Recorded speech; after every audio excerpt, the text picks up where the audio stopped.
Something was making sounds like children in the woods behind a home in Youngsville, North Carolina, and when the family finally saw what it wasn't anything they could explain.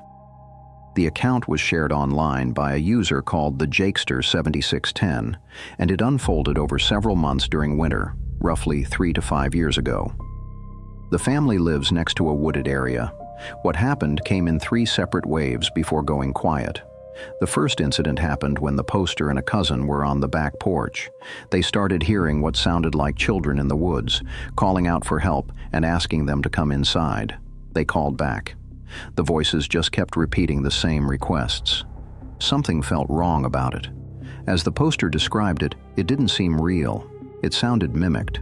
No missing children were ever reported in the area during that time. This kind of encounter, where something in the woods uses a human-sounding voice to draw people toward it, shows up repeatedly in cryptid and folklore accounts. One commenter noted that basically every culture has something about entities that copy human voices to lure people into danger. Whether that pattern reflects a real phenomenon or a shared human anxiety about what lives at the edge of the forest is a question worth sitting with. About 2 months after the voices, the poster's mother stepped onto the back porch to smoke a cigarette at night and came back inside shaken. She had heard what she described as an inhuman screech coming from the woods. When she told the grandmother said she had heard the exact same sound a week earlier while taking her dog out around midnight. 2 people, same sound. Neither had compared notes before that moment. The family noted there are no wild boars, pigs, or mountain lions in their area that could account for a scream like that. Eastern coyotes and certain owls can produce deeply unsettling sounds, and some witnesses who later hear recordings acknowledge the resemblance. Whether that applies here, only the family would know. The third incident came 1 to 2 months after the screams. The poster was heading to bed around 11 in the evening and went to close the blinds. What he saw at the edge of the yard stopped him. A pale, whitish-gray humanoid figure was moving on all 4s near the tree line. He described it this way: its legs were like a dog's, but bent inward. It didn't seem to have a face. The head was smooth and pale. The figure walked behind a tree and disappeared into the woods. No tail, no fur, no face. The sighting lasted only a few seconds, but the details are specific and consistent with what researchers and enthusiasts often call a pale crawler, a category of humanoid reports defined by a pale or gray complexion, movement on all 4s, and an absence of obvious facial features.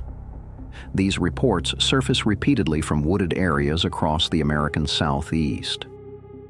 What makes this case harder to dismiss is that a friend living nearby independently reported 2 matching experiences around the same time. Voices calling for help from the woods, and a humanoid figure moving at the far edge of his yard, described in terms that matched what the original poster had seen. 2 separate households, 2 sets of vocal incidents, 2 visual sightings matching the same description. Neither account relies on the other to stand up.